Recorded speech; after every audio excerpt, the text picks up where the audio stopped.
and welcome to the Healthy Living Happy Life podcast, the podcast that helps women navigate midlife and menopause and rediscover who they are and create their best life yet. Yes, that's what we do here. I'm Denise Stegall. I am your host, and I am so glad you are here with me today.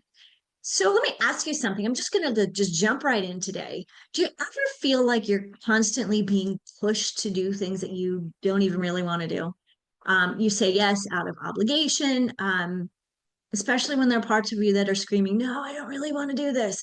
But you say yes anyway, and you smile and you're like, okay, yeah, I'll do that. No big deal. And you're miserable because you do that. Yeah. Let's be real though. This pressure starts to feel really, really heavy when it comes to this midlife time, this menopause time. Our body's changing. We don't have the energy we used to. Our responsibilities start to feel overwhelming because we keep saying yes to things. And sometimes it just feels like you're kind of running like a Tesla on self-drive mode, right? The reality of crashing is pretty real, right? Just saying. What if you don't have to be pushed all the time? What if instead you could be pulled towards something that actually excites you, something that fulfills you and makes you feel lighter and happier and brings you joy? This is the concept of we call it the push-pull shift. And this is a concept from Positive Intelligence, which was written by Shirzad Chamine a handful of years ago. And it's something that he has studied with CEOs and big companies and individuals and coaches alike. And truly, this is something that almost all of us, especially women in midlife, are going through. We don't even realize it until it gets just overwhelming. So with this, you can really set boundaries and start living a life that feels more authentic, right? When you say yes to things that aren't really that important to you and you just kind of show up, what's the point? Right? Yes, you've said yes, so you're there, you show up for your obligations. But if you're really not excited about it, you're really just wasting your time and really kind of wasting not so much the time of the people that you're helping or going to, but you're not there in the best of faith, let me say. So the image that I think of when I think of this push-pull thing, and this may be helpful, it may not, but this is the image that I first got in my head when I first heard about this. Now, when I was a child and I was learning how to swim, getting pushed into the pool felt bad. It made me angry and it made me resentful, and I didn't want to go in the pool, even though I really wanted to go in the pool, right? Little kids are weird that way. However, if my mom and dad were in the pool and they were encouraging me, kind of gently, pulling me, maybe holding my hands and gently getting me closer and closer to the edge of the pool, what did I do? Jumped right in, right? Because I was gently being pulled towards something that I actually wanted to do, as opposed to pushed in a way that made me feel like this isn't something I wanted. So that is the image that I have when it comes to push and pull. And maybe there's something that comes to your mind, and I would certainly love to hear that. So if something like that comes to mind, I really would love to hear that in the comments. Send me a note either on the podcast or shoot me an email at support@denisestegall.com. We'd absolutely love to hear what you have to say there. So let me explain it a little bit differently. Like I said, that was the image that I got when I first heard about this concept. But what it actually means, so being pushed means doing things out of obligation because you should. And how many times do we should on ourselves, right? And it's out of expectations. People think we're just going to always say yes. Well, if we've always said yes in the past, of course, that's what they're going to think, right? Um, and that's kind of our fault, right? It's not really their fault if we've always said, okay, sure, yeah, I'll go do that. Oh, sure, I'll go pick up the kids today. Oh, sure, I'll go pick up the kids today. And eventually, it all of a sudden, it's your responsibility, right? So being pulled, though, means that you're being guided with something that genuinely excites you. the things that light you up inside. Now, granted, if, picking up the kids is, you probably have to pick the kids up from school, but still, that may not excite you. It might be more exciting to leave them there. Okay, I'm kidding. Don't leave your children at school or your grandkids at this point, right? But it really is, the concept really is about, being pulled toward things that are um, fun and interesting, that you find creative, or just literally something that lights you up, right? So Shazad Shamin from Positive Intelligence, he puts it this way. He says this all the time. Your mind can be your best friend or your worst enemy. And learning to quiet mental saboteurs that push you and amplify a more sage, a more positive mindset that pulls you is the key to happiness. And get this one, to success, right? If we want to be successful in our career, if we want to be successful in whatever it is we want to be successful at, it really needs to be something that is pulling us. I remember when I was first out of college and I was working at a job that I didn't really love. It didn't light me up. It paid the bills, right? But then once I started coaching, years later, I found coaching. I kept being drawn more and more into, nutrition and mindset and all of these things that I still just find absolutely fascinating. Okay, it's a lot different than when I used to work in an office, typing and doing stuff for other people. That just was not exciting at all. I mean, truly, it was actually kind of boring. But anyway, when you stop listening to those external pressures that push you, right? And you start tuning in to those things that inspire you. And a lot of times in midlife, we've forgotten what those things are, right? Life becomes easier though when we start tuning into those things that inspire us, those things that we love, more meaningful, basically more you. So for example, for me, I was a dancer when I was young. I started dancing, I was probably 2 or 3 years old, and I danced all the way through high school.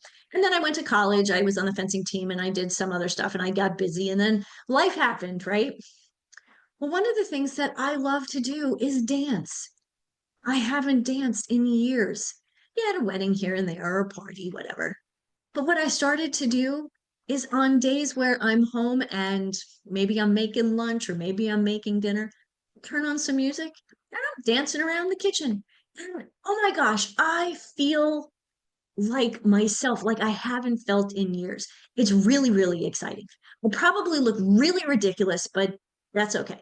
Anyway, so, but doesn't this sound good, right? Shifting, making this shift could really um, enhance our life, especially, during menopause. People always say, talk about menopause. Now think about it. This is a long phase in life. Okay, ladies, most of us are going to live like 30 years plus post menopause, but we talk about menopause, which is actually only one day of your life. That's it.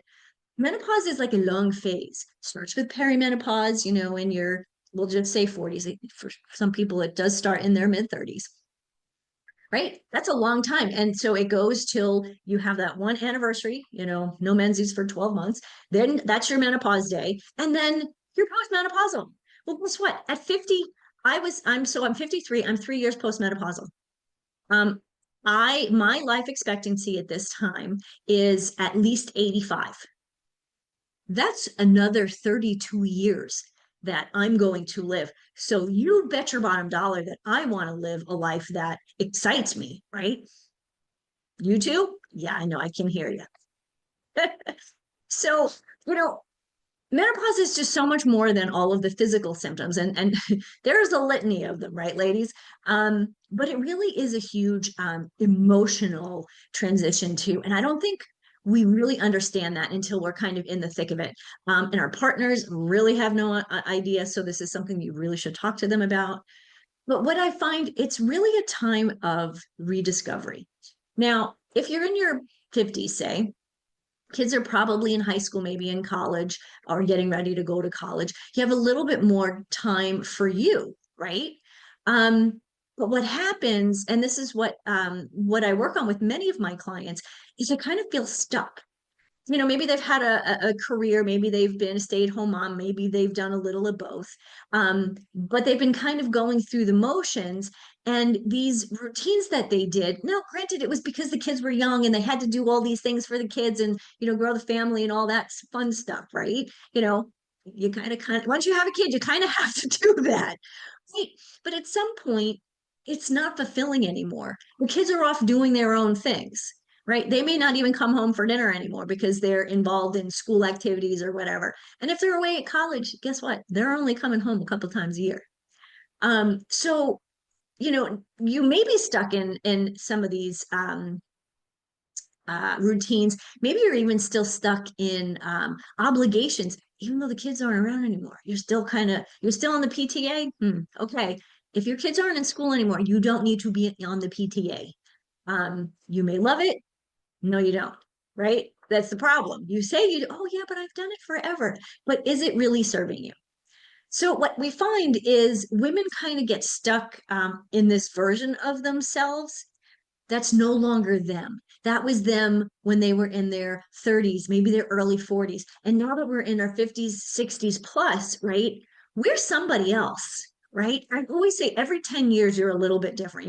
Not that you're a completely different person, but every 10 years, you've learned things, you've experienced different things, you've read different things. So, you really do every 10 years, every decade change, right? And sometimes change can be hard, change can be exhausting, change could be exhilarating. But again, if it's pulling you, if you're being pulled to things that are exciting, things that make you want these changes, that's great. So, what are some of the things that you could potentially want? Healthier boundaries. And that just doesn't mean about what you're eating and how you're exercising. I mean, boundaries with people who love and trust, where, you say no every now and then, right? Setting boundaries just basically teaches people how to treat you, right? How often do you say, you kind of throw up your hands and go, I feel like, a welcome mat here. People are always stepping on me. Well, that's a really big sign to say, okay, we need to set some boundaries here, right? So when you're being pulled to do more exciting things that are more you at this stage of life, boundaries are important. It truly helps increase your energy because, of course, we know energy is waning a bit, as we've gotten older. But when you set those boundaries, you give yourself more time, one, to maybe rest or rejuvenate, meditate, take the time that you need for you, right? So then you have the energy to do the things that you really love to do. And of course, when you are doing that, you bring joy to your life. And when you are happy and you're joyous and other people see that, you're giving them joy too. Now, I don't know about you, but I think that sounds fabulous. You can tell if you're watching me, I'm getting so excited about it because I love to do certain things. And I love when we talk about joy and bringing joy to others just by being ourselves, right? So how do you go though from this lifetime, possibly, of being pushed all the time to getting pulled? It starts with something so simple and so connected to who we are.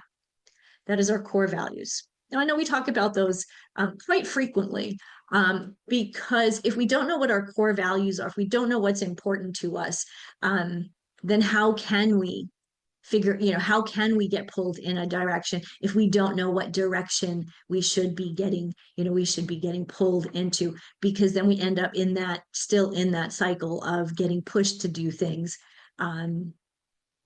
that we may not want to do. And again, we want to focus on our core values. Sometimes it's to rediscover what they are, right? At this stage, if your kids are grown and out of the house, yes, you're still mom, but your biggest core value isn't to make sure your kids are home and have a snack at 3 o'clock in the afternoon, whatever. I have no idea where that came from. But when it comes to searching your soul and figuring out what are my core values, you want to do this in a way where you're kind of pulled in a very eager way, not pushed to do it. So I'm not saying you must do this. it is something that will help you in this transition. Because your actions, when you know what those core values are, your actions are going to align with them, and everything's going to feel much more authentic. You're going to feel so much more like the person you used to be, right? When you before, when you were single and before you had kids and before you had a big busy career and the big house and all of the bills and all of that nonsense, right? Right. Remember who you used to be and the things that you used to love, the things that used to light you up. Maybe they still light you up now, right? So again, when it comes to being more authentic and fulfilling, there are things that we're going to be doing for ourselves. One of the things that I find, many of my clients will say, you know what, I'm sleeping better. Maybe the hot flashes or whatever, they still get them here and there, but they're sleeping better because they're not constantly stressed about doing all these things. Their to-do list is smaller because they've said no to things that don't align with their values. So think about that. When you're busy and you're doing all these things, your sleep is one of the first things to go. It's the first thing to suffer. And we know in menopause, we need our sleep. We need to make sure that all of our hormones that are going crazy in our bodies anyway, we can balance them as much, or harmonize them, let's just say, as much as possible. If we're not sleeping, we're increasing our cortisol levels. If we're increasing our cortisol levels, we're going to start to gain weight. We gain weight, we feel bad about ourselves. Also, the hormones that help us decide if we're hungry or not, those get a little wacky. And so like there becomes this whole big vicious cycle just from not sleeping. So aligning with the things that you love and the things that you want to do and accomplish in your life will help you sleep better. So I believe it's a bit of a ripple effect, right? And kind of like how I said about, how all of the hormones, like once one starts to go, you just, the next thing happens, the next thing happens, the next thing happens. But this is something that happens in a positive way. Once you start aligning with your core values, doing the things that you love to do and that you want to do. Um, so I always love to find some kind of quote from a doctor, a physician, a medical institution. And the ones that I find more and more that are interesting. Now, I use Mayo Clinic a lot because I live in Rochester, Minnesota. Mayo Clinic is 6 miles down the road. Or Cleveland Clinic. I don't know why. I was in Cleveland a few years ago. It's a beautiful place. I know a couple of docs there. So I tend to use some of their, when I look for their research. So the Cleveland Clinic says, the big clinic, not just one person there, apparently the whole clinic, says that women who manage stress through mindfulness and value-driven choices usually report fewer hot flashes and have more energy. So this is great. When you're making these choices because you're making decisions based on your core values, you're gonna have fewer hot flashes and increase your energy. Why? Because you're sleeping better. Ha ha ha. That's like a double win, right? Win-win. So a couple of it's a couple of things that I think is kind of interesting. My one client, Laura, who is 58, when she came to me, she, she's got a great job, demanding. She's caring for her aging parents. And she just said to me, she's just overwhelmed by everything. So during our conversation, there was a little bit more to it. I asked her, so what matters to you? And she looked at me kind of deer in the headlight, and she initially couldn't answer my question. I don't even think it registered because no one had asked her that in years. But after thinking about it for a little bit, she said, she came back to me with two things: creativity and connection. She loved to paint, and she was really good. She was a really good painter. And she said, but I haven't picked up a paintbrush in years. So with that, we started to kind of think about, what could she do to follow this desire of painting and and this connection, because obviously work and parents just was not filling that bucket for her. So what she decided to do was she decided to take a class once a week So one, she was painting, and two, she was in a room with people, like-minded people who loved to paint also. So talk about like win-win there, right? She set some boundaries. This was her time. She set some boundaries with work because a lot of times she said, "Oh, well, I don't know if I can do that, every week because of work." Nope, she set a boundary with work. This is what I'm doing. And she actually, even though this was really hard, she actually set some boundaries with her aging parents because they would call and she would run. Well, they didn't need her all the time. Like they would call and she would say, "Okay, I will be there. I will be there." But she stopped dropping everything and running over, which was great because she said to me later on, she's like, "This is life changing. I feel better. I'm sleeping better. I'm happy again." Happy again. Oh my gosh. Wouldn't we all just love to be happy again? I'm a pretty happy person anyway.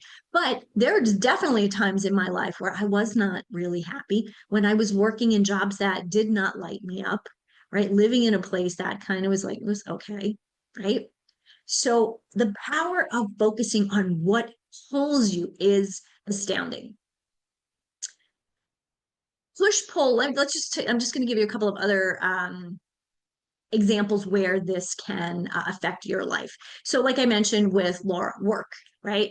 With her parents, setting those boundaries there.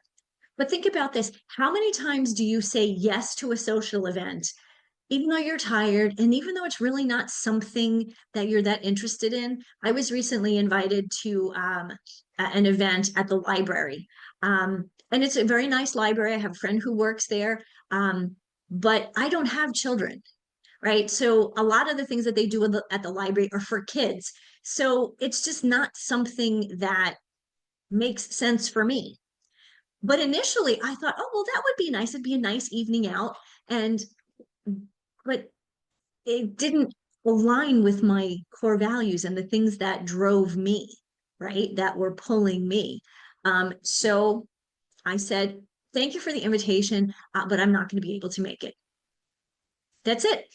I didn't explain anything more, and that was it. So I guess the question for you is, how many times are you saying yes to things that you're not interested in? And the day that it happens, you're grumbling and you're not happy about it, and you kind of show up in a bit of a bad mood. Nobody wants to show up in a bad mood. Nobody wants you to show up in a bad mood, right? So another area where menopausal women and middle-aged women really struggle, and this is something that I talk about here and there, is about exercise. um, I have a client who, she's always been a gym rat.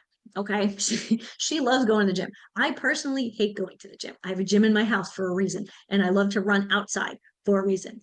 Anyway, but so she would go to the gym 5 o'clock in the morning. I'm still sleeping at 5 o'clock in the morning. Sorry about that. Just that's never happening. Um, and she would take these classes. She would take boot camp classes. Now some people love those. I don't love those. And she didn't actually love those, but she was there and she thought, well, this is probably what I need to do. She would go to these classes and sometimes she would actually get injured. And she said, when I got my client had said to me, well, sometimes when I've gotten injured, I kind of felt relieved because then she didn't have to go. Well, that said something to me. So I asked her, I said, well, what do you like to do to work out instead, or exercise or move? I love the word movement rather than exercise. Exercise sounds like something we have to do, right? And we're more apt to do something we want to do as opposed to something we have to do, hence push pull, right? So like me, she loved to dance. So she decided that she was going to take a dance class. I thought that was amazing. She took a belly dancing class. God bless her. That would not have been the type of class that I initially would have gone for, but she did, and she loved it. She felt alive. She felt like she was having fun for the first time in a long time. And, she was keeping up with her strength training because when ladies, we need to make sure that we're doing our strength training in this stage of life because we want to make sure that we're maintaining muscle mass, lean muscle mass, but also bone density. So yes, she was still doing that, but a couple of days a week, she was going to a dance class and having a blast. So again, push pull. She was being pushed initially to take these classes, these exercise classes that she hated, where she would get injured. Been there, done that, by the way. Instead, started to take these other classes, this dance class that she just ended up loving. So I hope you see the difference there, right? Shifting from push to pull. Everything changes when you start getting pulled to do things. Your time, you have more time, you have more energy, you feel lighter, even, I mean, happiness and joy through the roof. So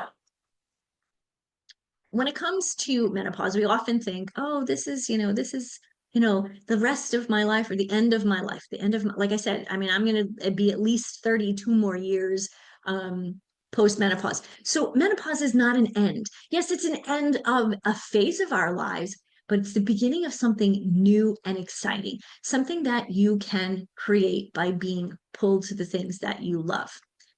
And of course, you don't have to do that alone, right? But think about this. Imagine like waking up every day, you're energized, you're full of joy. You're not overwhelmed anymore, and you just love life. You wake up and you're like, oh, this is going to be a great day. Another great day. Oh, darn, another great day, right? Sounds amazing, right? So it's kind of a big shift, but it does take a little bit of time. And yes, of course, you don't have to do it alone. That's why I'm here. If this is something that you are interested in really looking at and trying to get your life more balanced and have more pull and less push, please attend one of my monthly menopause wellness series. I call it From Hormones to Harmony, because we know at this stage, balance is tough, but we need to have some harmony in our life. So we can enjoy the things that we're doing, the things that we are being pulled and drawn to do.